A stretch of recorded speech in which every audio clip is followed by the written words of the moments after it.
Good morning, Hong Kong. Good morning. You know what's amazing about this day is that yesterday I fell asleep in Los Angeles, and 15 hours later I woke up in Hong Kong, one of Asia's most beautiful cities. And the crazy thing about that is all I did was buy a ticket and walk through a door and put a seatbelt on, and here I am. And because of my phone and because of computer and this wonderful Wi-Fi that's everywhere, I'm able to keep in touch with everything that's going on back in Los Angeles, FaceTiming my family and my daughter and not skipping a beat. You and I in this room, you are more powerful than you realize. You have more power within your life than any other person that has ever been in your family, any other person who has ever lived besides you right here. None of your ancestors were even remotely as powerful as you are sitting right here in this seat. All the technology and all the things that we keep hearing about are serving to empower you more. And every single day we become more and more powerful as individuals. Just with your phone, you accomplish more in a day than a person with a team of 50 people could have accomplished 50 years ago, nor 20 years ago. You're capable of all this power. But the other intersection we're in right now is that there's more human beings on the planet than any other time in human history. So there's a lot of us, and we're all very individually powerful. And our individual power is extraordinary. But we're in a moment. We're in a time in human history where we must come together and we must realize that we have this opportunity to take all of our individual power and match it with each other and discover the power of what we can accomplish together to heal our world. This all started for me back in 1929. In 1929, Lee and Louise Fortener adopted my grandfather, Chuck Fortener. What they didn't realize is that our last name is actually French, and so you actually pronounce it Fortenier, but we'll just roll with how they called it. So we're the Forteners. They adopted him because they couldn't have biological children, so they went to the Catholic orphanage and adopted him, never telling him he was adopted, never telling his friends he was adopted, and they lived out their entire natural life never having a conversation with him about him being adopted. But his biological mother found him when he was 15 years old, and they maintained a relationship up until the day that she died, never revealing to his parents that he had a relationship with her and he knew what the background was, because it just wasn't cultural. It just wasn't a conversation that you would have about who was adopted. This is a picture of him now, this beautiful 86-year-old man who, if you had 5 minutes to have a conversation with him, you'd wish you had a half an hour. He has story after story after story to tell, and he's an incredible human being. He and his wife gave birth to my dad, who's Justin Bieber-looking man on the left there. My dad was 12 years old in that photo, and he was Bieber before Bieber was Bieber. He had it down. It's where we get our family swagger. And then he and my mother had 3 of us biologically. So after we had 3 biological kids, you would think that all of life was the way it should be. And my mom sat down with my father, and she looked at him, and she said, "God put me on earth to be a mother. And 3 kids is just not enough." And he looked at her and he said, "God put me on earth to make you happy, so whatever you want to do."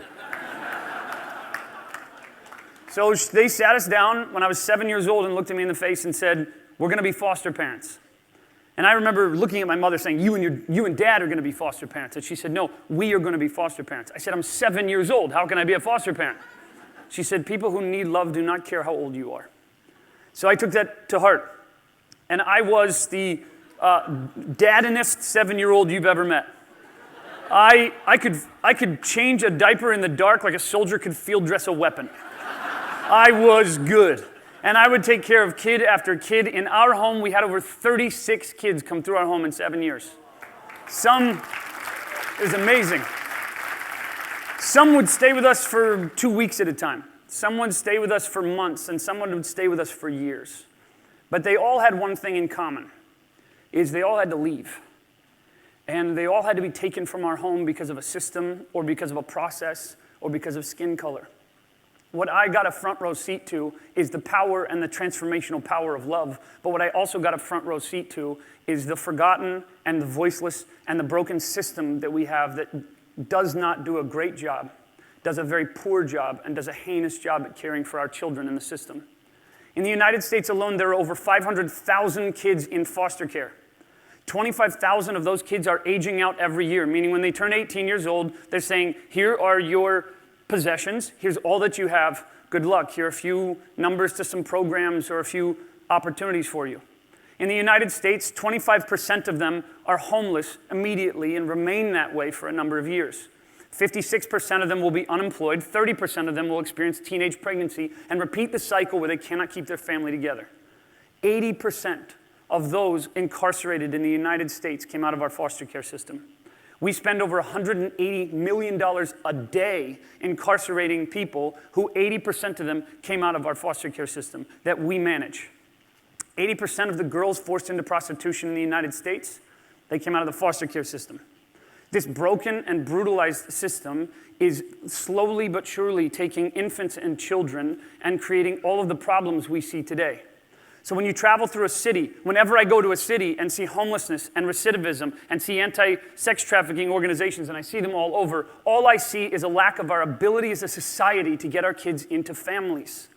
Because you see, family is the answer to all and almost everything that we've mentioned here. So my family decided that it was time for us to take a permanent strategy to the kids that would come into our home. So this is Hope. We brought her into our family as a foster child and then moved on and adopted her. They told us that because of her condition, because of the way she was taken care of, that she was going to need to be medicated and would not likely pass the 4th grade. This is a picture of her high school graduation, and she was Employee of the Month last July and just got a raise. She's an incredible human being. This is a picture of my little sister, Gabby, who was adopted from Bolivia. When she came to our family, it was not likely that her mother, a prostitute, and her father, a drug dealer, were going to be able to care for her, nor they gave her to a group of friends of ours and called my mother and said, hey, we need someone to take care of this child. And my mom said, God put me on earth to be a mother. We're going to Bolivia. My dad said, God put me on earth to make you happy. We're going to Bolivia. So they went to Bolivia, and now this is a picture of my sister who competes in horse showmanship in Central Ohio, and people put their hand on their head every time the Forteners show up because it's trouble for the competitions. My mom found this piece of paper when someone told her about a little boy in China named Matthew who had a double cleft lip and palate and was likely going to stay in the orphanage and foster care home that he was in. His double cleft lip and palate required surgeries that no one locally was able to give him, and so my parents flew to China, brought him home, and this is a picture of him. We were told that because of his disabilities, because of his language, because of his inability to communicate well, that he was likely not going to graduate the 8th grade.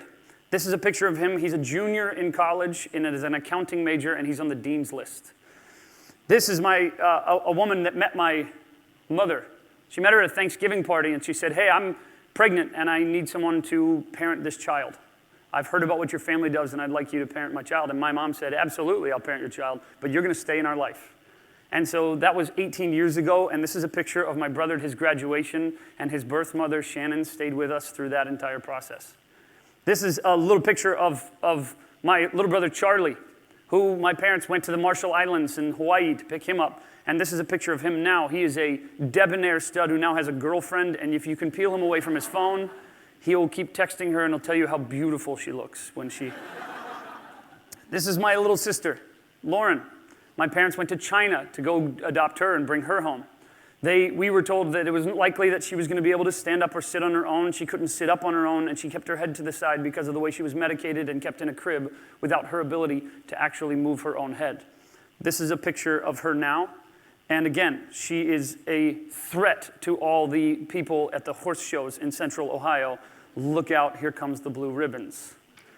This is a picture of my little brother, Joe, and Joe was adopted from Guatemala City, and he is one of the best baseball players. I don't know if that's geographical or how that happens, but he is one of the best baseball players my family has ever seen. My dad couldn't get a good baseball player genetically, so we say that he recruited from Guatemala on his way there. And this is a picture of my little sister, Addie.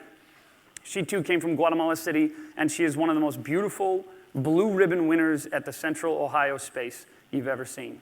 This is my family, and here's a picture of us, the Fortener crowd, today.